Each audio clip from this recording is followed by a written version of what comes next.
Merhaba arkadaşlar, yepyeni haberlerle karşınızdayız. Birsen Altuntaş dava sürpriziyle gündem oldu. Elçin Sango'ya cevabı gecikmedi.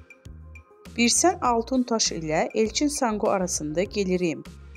Dizi sektöründe yaşanan tekelleşme iddiaları hakkında yaptığı açıklamalarıyla gündeme gelen Birsen Altuntaş, Elçin Sango'ya dava açtı.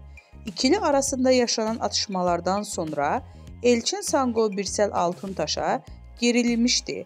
Elçin Sango Birsel Altuntaş'a sürpriz yapacağını söyleyerek kavganın fitilini ateşlemişti. Daha sonra belgelerle konuşan Elçin Sango, bu durum üzerine iki sürpriz daha yaptı.